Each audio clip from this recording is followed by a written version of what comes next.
Welcome back to CINEMA914. CINEMA914. CINEMA914. As promised, we're bringing back the sequel to Blair Witch. If you haven't watched our first episode on Blair Witch, please go and watch that first before you jump to this one, as they tie together. Yeah, we'll post it down in the comments. I mean, the description down below. So, if you have watched it, welcome back. So basically... Oh, spoiler warning. It's not a new movie, but again, like they said, you got to watch the first one first. It'll just make more sense. So spoiler warning just in case. Yes. So if you have, welcome back. So as promised, we decided to do a sequel to this movie. And so basically this story is based 20 years later after Heather's footage was found. Yeah. Her brother James, along with his friends Lisa, Peter, and Ashley, they go along looking for answers or traces of Heather. As this is, 20 years later, it's a little bit updated in terms of the filming. So it's like updated technology, such as drones, tree cameras, and like an earpiece comm radio that's also used. There's a camera in it that's used for that. So it feels, just based off that, the film feels a lot more cinematic, because it's not like the first film. It feels like you're watching three kids with a camera, like a cheap 1990s camcorder, like trudging through the woods. This one feels more like well-placed shots, like there's more calculated shots, and, you know what I mean? Yeah, and another thing that this movie brings out more of that they didn't do so in the first film was jump scares. We were able to see a lot more. Yeah, I had just made a comment to Nick. I was like, all right, I'm getting a little exhausted here with the fucking jump scares. There was a lot of them. There were virtually no jump scares in the first one. No. The first one was mostly, as we said in that video, shit that you couldn't see, or just things that you couldn't see, or just... Yeah, it was more audio than visual. Yeah. This is way more visual, because you see the witch a few times. Slightly, albeit slightly, but still. So something that I picked up on with the characters was that they kind of tied... Well, at least the main characters anyway, kind of tied to the main characters in the first film. Yeah. So you follow James, who is Heather's brother. Right. He kind of had the same mentality going in. He was confident, determined to find Heather. That was the main mission of him going into the woods, was to find Heather. Then there's his friend Lisa, was very supportive of him, kind of like how Josh was to Heather. And then Peter is his best friend growing up, so he kind of grew up with that family and knew Heather.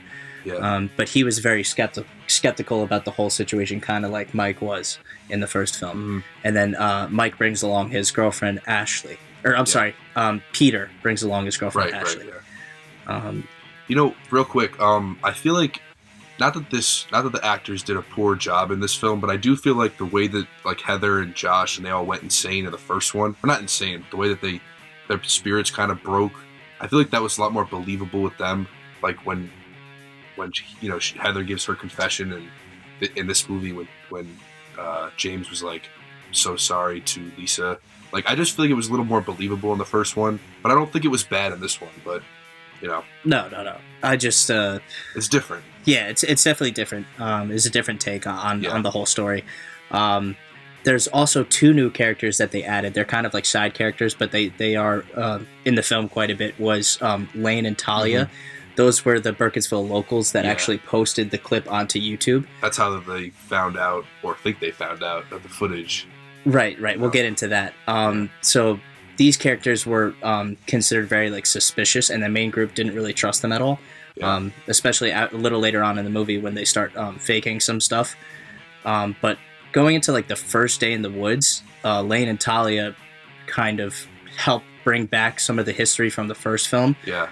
They brought back Ellie Kedward, Coffin Rock, and Parr's house. Yeah.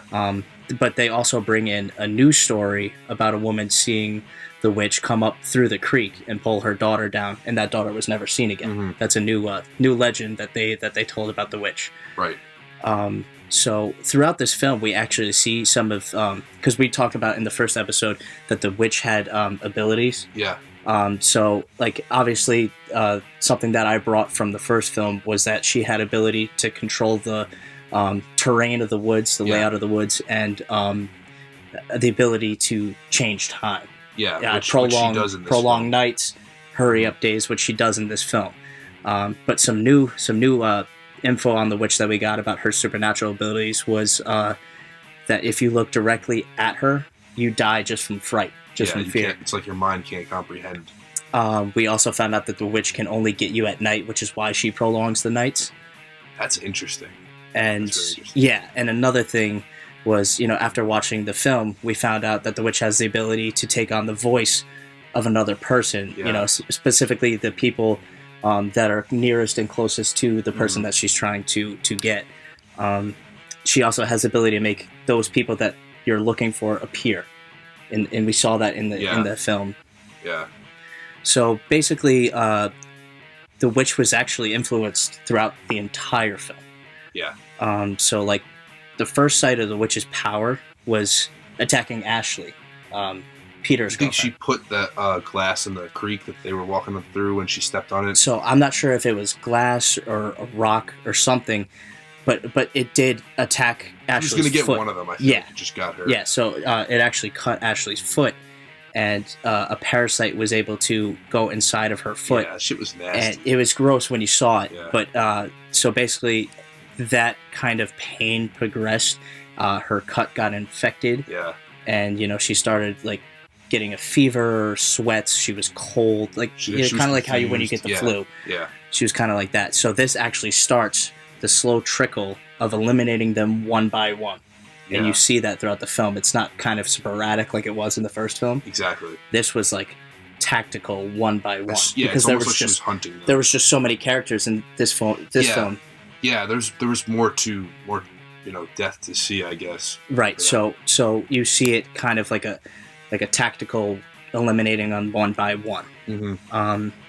So she was able to use sounds like she did in the first film. Yeah. This basically separates the characters, and especially the side character Lane. He was the first one to kind of like disappear for a while. He wasn't returning to camp the first night. Yeah, exactly.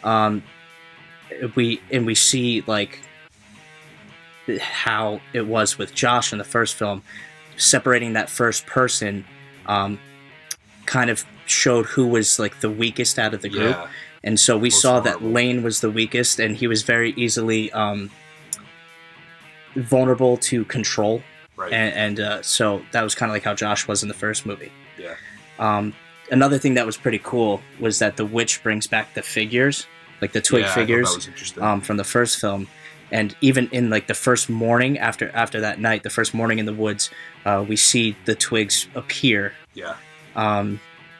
You know that kind of reminds me. It's like that's very creepy because it makes it feel like once you enter these woods, like as soon as you see those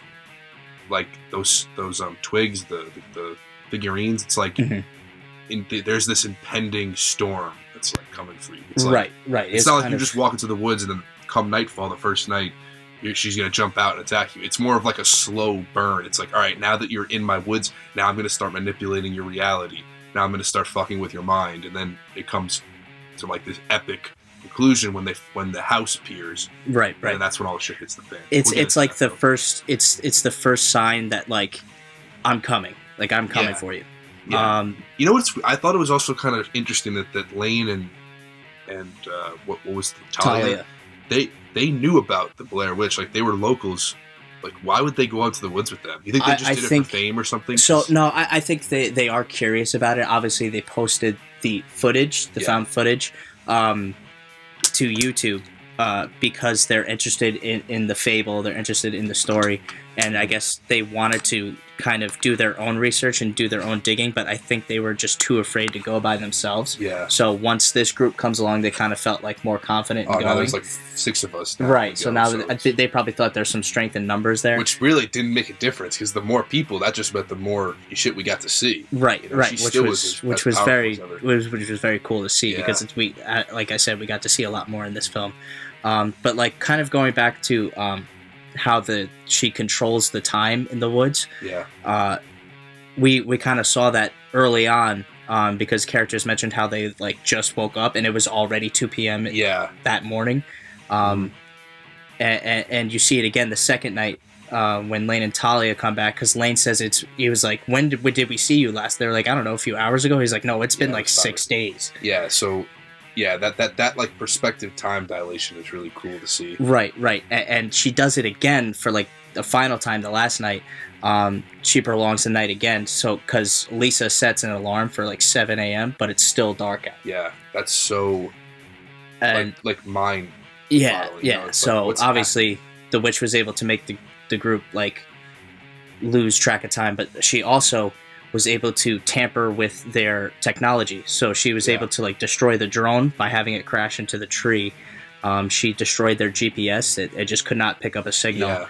And then obviously the terrain of the woods. Which, think about that. Like if this is the witch of Ellie Kedward, right, from back in the 1600s, whatever. Like, and she's able, in which technology just didn't exist yet, and now she's able to control drones and GPS, which is like, it's kind of insane to think about, right? Right. It kind of just makes you think how many groups of people, how many groups of people have come since that time for make her realize, oh, I need to do this. Oh, I need to do that. It's kind of like a trial and error for the witch. Yeah, exactly. But it's also just like, if this is like some satanic thing, it's like nothing is good enough to. Right. No one is safe. If you go in the woods, that's it. You're gonna. Right, and they kind of repeated themselves in the second film as they did with the first film, because the witch was able to, like I said, alter the terrain of the woods, and when they were close to exiting the woods, she kind of flipped them back around and made them go in a loop. In a circle. They found their campsite. They're looking for their car, and that was interesting. Like the first night, like the first morning they wake up, that's when shit starts to happen, and they're just like, you know what, this is dumb. Let's leave. They didn't even.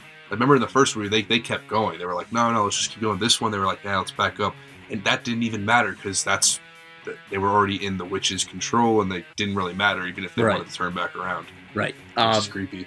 So, like I said before, the witch, she had more to work with this time in this movie, so she had to use tactical ways to get them one by one. Yeah. So I'm going to go into, like, how she was able to get them down one by one. So I'm going to go into, like, the deaths, like, kind of, like, in order, so that like we can kind of just follow it as the movie progresses. So basically, she was able to kill off Peter first, because he went off to go get firewood for Ashley because she was infected from the parasite and she was getting fevers and she was cold. So she asked him, "Can we like get a fire going tonight?" And he's like, "Yeah, I'll go get some firewood." So he goes off deep into the woods to get some firewood. And so by separating him from the group, the witch was able to get him first. She, obviously using loud noises, and he gets a glimpse of her. Yeah, on really cam. That's your shot. That's your first sight of her. If you really have to pay attention to it. Yeah, I missed it the first time. I had to rewind it for you, so you could see it. Yeah. But so that's your first glimpse of the witch. It's very quick, but it was enough for him to see it and start running. Yeah. But she was able to actually use her power to knock down a big tree. Yeah. And that tree fell on Peter, kind of keeping him stuck where he was. Right. And so next, after that, this was kind of like all in the same night. This was the third night, I believe. Yeah. So she actually gets Talia next, because Talia and Lane reappear. Yeah, because they kicked them away. They were like, "Get out!" Because from them faking, they were messing with them. Yeah, when they first saw the twigs. So the main group kicks out Talia and Lane, and they appear. That's when they're just like, "Wait, how long has it been? It's been like 6 days for us." And then once Talia and Lane get back to camp, that's when what's her name wakes up. Right. It actually. Or am I thinking, is that out of order? Lane kind of disappears again, but Talia comes back by herself. Oh no! Doesn't Lane leave her again? Yes. Yeah. Lane leaves again. She stays. She stayed because she was freaked out, and that's when you see more of the twigs. Right. This you could tell, because you could tell by Talia's reaction, they did not fake those. Yeah. She's visibly freaking out. Plus that twig had her hair on it. Yeah. And actually, Ashley comes back out, because she was wondering where the hell Peter went. So she comes out and she's like, "Why is this bitch here? Like, we kicked her out. Like, why is she here?" And she obviously pulls her own twig down because the twig had her hair tied to it. She snaps Talia, yeah. And Ashley was so angry with Talia that she took the figure from her hand and snapped it in half. And that's when you see Talia just fold like a table. Yeah, it was brutal. It was pretty gruesome. But so that kind of like a voodoo doll. Yeah, so basically you find out that these figures are pretty much voodoo dolls, which we obviously didn't see in the first film because they didn't do that in the first film. Mm-hmm. Which leads us to the next death, which is actually Ashley. So right after Talia dies, the witch drops another tree right next to him and like throws their tent up in the air. Yeah. It creates this whole chaos, and so it scares all of them. They're just like, fuck it. She even says, run as fast as you can. They literally just start to run. They separate. They actually end up separating, and so Ashley was running away, and she actually comes across the drone in a tree. Right. She tries to climb it, and she mind you, she's already, her leg is fucked up at this point. I don't know how she was able to even climb a tree. Her leg was so... Right. So she climbs this tree, and as she's right about to grab the drone, the branch underneath her breaks, and she falls to her death. Yeah. Like, upon impact, just immediately gone. And then she gets just taken. Yeah, you see her body get thrown. That scene was like, got me. I was like, whoa. But you know, as fucked up as it is, as I was watching the movie, I was like, yeah, Nick, the branch is going to snap. I knew that's how she was going to die. I mean, she was weak and it was a perfect climbing tree, though. Yeah, the perfect, branches to climb. But yeah, that was that. So what's the next death was? The next death was actually Lane. Right? So, when they're getting closer to the end of the film and they actually find, I'm talking about James and Lisa. They're the last two supposedly alive because Lane disappeared. So Peter and Lisa, they find Parr's house in the middle of the night, and it's like storming. It's cold. It's perfect. And so, wait, I don't mean to cut you off, but was that really there, or is that just like you said? The house just appears. So yeah, basically, at the beginning of the film, when they're talking to Talia and Lane. They're like, we saw footage of my sister in Parr's house, and they're like, that's impossible because Parr's house, that's not the house that you're looking for because they can't find his house. His house disappeared a long time ago, and they never could find it. And if you notice, it's the same house as the first film that Heather goes into with Mike. I believe that it is Parr's house, but Parr's house only appears right when the witch is getting ready to kill the rest of them all. Like the last victim. The last victims. Yeah, but why wait? Like, why not just... That's the thing. I think it's more of like a trickle-down thing. It's less for her to have to try and do later on. But then once the last people disappear and they die, the house disappears. Mm-hmm. And so that way when search parties come to try and find the bodies... They said that they looked for Heather's body. They looked for them, but couldn't find anything. They searched all the woods. Right. Yeah, that's great. That's creepy. So that's what I think happened, is that the house disappears right after, because if they do send police and search parties out to try and find them, they won't be able to find anything. So then Lane gets sort of possessed. Yeah, like, so he becomes kind of like Rustin Parr did, where she was and listening Josh. to the voice. Supposedly, I think it's Josh. No, I believe that. When you said that last video, I definitely believe that. So, so I think that Lane was definitely bewitched, no pun intended, because he comes after Lisa when she goes into the house, and he's all like covered in mud and shit. Looks like he's been there for some time, and he even says. He's like, it's okay as long as you do what she tells you to do. Yeah. And immediately that's when he knocks her out and throws her into the tunnels. I thought she was dead. When I thought he just smashed her head against the wall. She was dead. Then he throws her in the witch's cellar, locks the door, and then but at the beginning of the film, they mentioned that there was tunnels underneath the house. Yeah, they said like an underground railroad sort of. Which was actually kind of creepy and not in not in a jump scare way or like anything, but it's more of a visual for people like you and I that have kind of claustrophobia things, so it's kind of creepy for us to see her try and wiggle through these. Because and this is like a girl. She's not that big, and she's barely getting through. Which means she was having a tough time. And finally, when she gets to the other side of the tunnel, she breaks through, and she actually runs into Lane again. And this is when Lane attacks her, but Lisa had a knife on her, and so in self-defense, she actually stabs Lane, right, and ultimately kills I really Lane. like that. There's a really short, brief moment when she's in the tunnel and she just kind of like she stops moving. She's like, "You're not stuck. Just breathe.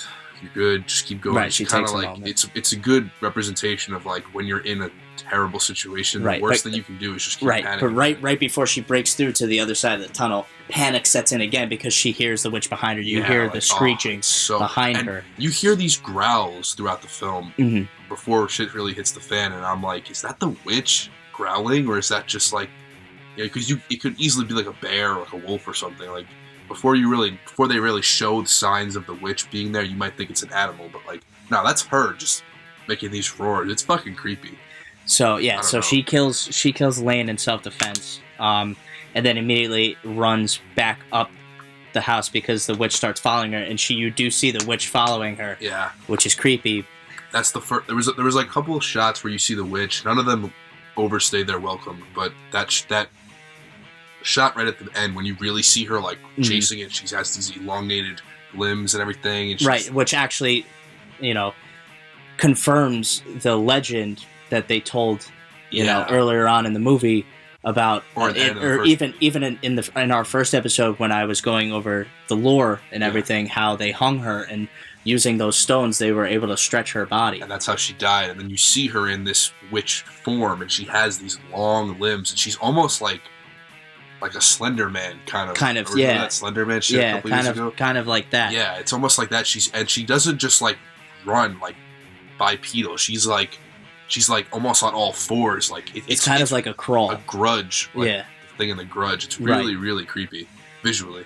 Right, and so now we're getting to like the last two deaths, which were obviously the main people, being Peter and Lisa. So basically, the witch, as we said before, she can take on the voices of characters that are familiar. Like she did that with Peter earlier on in the film. If you heard it through the radio, she was able to take on the voice of Peter, but she also takes on the voice of Heather. And you see that before. That's the scene that was like, before you even go into the house, before they even go into the house, James hears Heather's voice screaming, and he's like, "Heather, I gotta go in there. That's my sister. That's what I came here for." You got to expect him to do that. I mean, that's the emotional attachment he has to this whole thing. It was the whole reason why he went out there. Yeah, of course he's gonna go, even though he knows like this is really fun. Like that's the thing. Like all this shit that's happened before this, he knows that it's obviously a trap, but he can't resist that allure. Of like, oh my god, finding my sister that I haven't seen since I was 4. Whatever. Right. So the witch takes on the voice of Heather, drawing James into the house.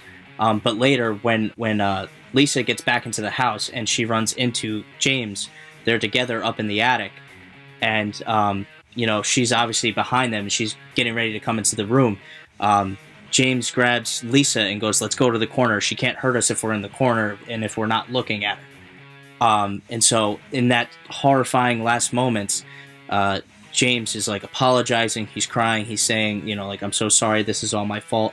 And then out of nowhere, his face kind of stops. And he just goes, "Heather, is that really you?" And that's when he decides to turn around. And then you see his body just get yanked. Yeah, it's crazy. And then obviously the camera cuts back to Lisa. And Lisa is kind of like lost it at that point. Yeah, which is ultimately like probably like the craziest part of the film is that, she's kind of holding the camera facing like her. Like a selfie mode. Yeah, it's kind of like a selfie mode, and you see the witch directly at her, but behind she can her. See the witch. Yeah, that was very so good. like obviously she's not looking directly at the witch, so she's okay. So she starts backing up. She's trying to leave the house, and then James's voice appears again. He's like, "Lisa, I'm so sorry," and she just goes, "James," and turns around, and that's when the camera falls, and the film kind of ends that way with just the film.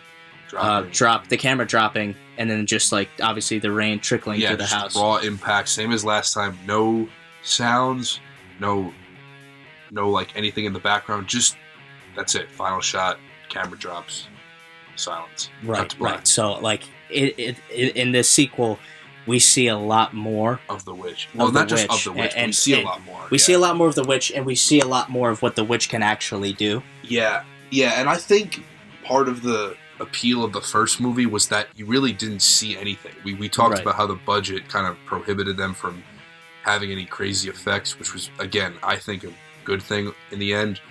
But part of that mystery, that's what this movie was lacking almost. Like, there was a lot that you see, and of course, you got to step it up. You got to figure that that's how they're going to do it if they're going to do a sequel. But there wasn't as much mystery. Right, which is kind of like what we talked about at the end of our first episode. We were kind of wondering how the sequel would go, and if they would kind of keep it the same way where it would be more audio than visual, or if they would, taking into account that this film was made in 2016, that they would kind of be able to do more within the budget, CGI-wise, and were able to actually create a lot more jump scares, which ultimately is what they did for this film. Yeah, which I think was a mistake, because as visual as there was a lot of good sounds. There was a lot of audio. Audio in this movie, but there was a lot more visual. There was a lot more visuals, I think. Right. It was way more visual. Which I think is, honestly, it's more demanding from an audience, because especially how you ended the first film.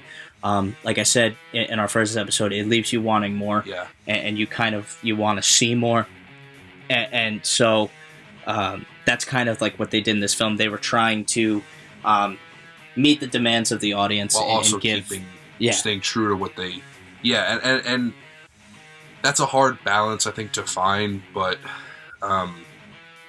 this movie has a really low approval rating. It's like 55%. It was a 5. It was a 5 out of 10. I don't think it's the greatest movie I've ever seen, but I don't think it was deserving of such a low rating. I think it was pretty effective in what it was. I think I'm just a little more biased on it, just because I had such a connection to the first film, and I adored the first film so much. Yeah. So I kind of went into it hoping that it was going to be like a great continuation of the story. And I mean, don't get me wrong, the story was great. I think they just kind of overdid it with the jump scares, and they kind of just overdid it trying to scare us. I think they if they would have kept it just a little more creepy as opposed to jumpy, it would have gone a longer. Because if you get a jump scare and then it's almost like your body's anticipating the next time it's going to be exhausted like that, so it kind of waits and waits. If you don't have any jump scares following that, then you're just waiting and waiting. It's really like an on the edge of your seat kind of experience, and that's a wasted opportunity, because they could have done that here. They could have shown you the witch and got a little more CGI, like you said. They left you wanting more, and they gave us more. But I still think they could have toned down the jump scares, just stayed a lot more visual, but not showing, like a CGI version of the witch running behind a tree. Right. But they show you more. I don't know. It was good. Don't get me wrong. But I think they could have shown you more without showing you as much as they did. Right. So that's kind of more of like a negative takeaway from the film and the things that we noticed. Let's kind of talk about the things that the takeaways that we did like. I think one of them was actually being able to see the witch and seeing how her description from the legends are true. I think that it was more fulfilling and more satisfying, because we all we had was a vision in our mind from the first film. Right. Now they kind of like fed into that a little bit and gave us something to actually see, which was pretty cool. I agree. I also like the figures, the stick figures. I kind of like how they gave more about those, and what they're supposed to be. Like, obviously, we knew from the first film that those figures and the stones represented the people. They represented the people in the film, but obviously, we didn't know how the figures impacted them in any way. Now we know it's kind of like a voodoo doll. Yeah, which is very, very appropriate. Right, which was very interesting. I think this is the last thing that I kind of want to talk about. The thing that I liked was that, once again, like the first film, it comes full circle, because the film starts off with the clipping uploaded to YouTube of someone running through the house. We don't really know who it is, and we think that, obviously we think that it's Heather, and that's what James thinks too. But when we come down and we actually watch the film and it gets to the end and it does this full circle, it's actually kind of like a plot twist where it wasn't Heather's footage, but it was actually Lisa's footage. Yeah. And that person in that little snippet was actually Lisa. Right. which is weird because it's like in the first shot in the movie, that's the first shot in the movie, and then right after that cuts to black, it shows our new characters, and they're like, look at this footage that discovered it, and it's their footage, right? Which means that it was almost like premeditated or planned out. I don't know, but like, what do you think that means? That's the thing. It kind of just was it like she was always gonna get these guys to come to the woods? And kind of made it seem like it was inevitable. Yeah, in like, ways. That's really twisted, pun intended. But like, why? Right. What do you think that means? Like, what do you think? That's the thing. I'm kind of at a loss for words with it because like it kind of just makes it seem like the witch has influence beyond her powers. Yeah, like beyond her like jurisdiction. Like she has the woods near Maryland, and that Maryland, Burkittsville, is that what that's called? She has control there, but it's really like, or maybe it's just people that are connected to her previous victims, like maybe, yeah. Because James was the one watching that footage, right? Which is it had to be James. It almost had like to be. If it was Lisa or Peter or any of the other characters, they wouldn't know who Heather real, or they wouldn't. The only one that would know would be she Peter. Has Heather's blood. So maybe that allows her to communicate with other blood relatives. Like, maybe. I don't know. But that's kind of like that's kind of also saying like how she's able to take on their voices because she's killed them. Like she knows how to take on their voices. Exactly. And their image. She was able to turn into the people that they lost. I mean, it's just. Yeah, it was just good. It was damn so good. like overall, I actually enjoyed it. Regardless of the views and everything, because obviously besides the jump scares, I think that's my only negative input on it. Me too. Everything else was pretty good. I actually liked the story. I like how there's no music, just like in the first time, right? Or there's virtually it's just sound effects, which is perfect. I think it was well acted, well directed. The writing was okay. I mean, it was a very simple story. Again, not much focus on character development because it doesn't need to. It's all about story in this case. Right. So yeah, all in all, I think it was a pretty great sequel to the first film. Yeah. I think it ended the way that it needed to. Having that twist ending was definitely, because we didn't really get that in the first one, but having a twist ending here definitely ups the creepy. Right, and it's just so interesting the way that these films end because it's a never-ending cycle. Yeah, exactly. Which leads back to what the fisherman was saying in the first film. You kids will never learn. And they didn't. And they went back, one by one. That was it, and it's going to keep happening, and that's horrifying. As long as that legend continues, and as long as this footage keeps getting found, it's going to be a continuous cycle. Yeah, it's very very good. I didn't think I was going to like it as much as I did. Right. To be honest, I thought it was. Because the first film, it's hard to top that one. It was just really, the execution was almost perfect. Very solid. Even if they didn't mean to, even if they wanted to be bigger, but ultimately it ended up being great. Right. So, yeah, I think that's it for me. I don't. Unless you have something else. No, that's we pretty much hit everything that I wanted to discuss. So, thank you for listening. Yes. If you liked the video, give us a like, comment, subscribe, and once again, See you next time. Yeah, I'm Alex. I'm Nick. This is CINEMA914. CINEMA914 shooter.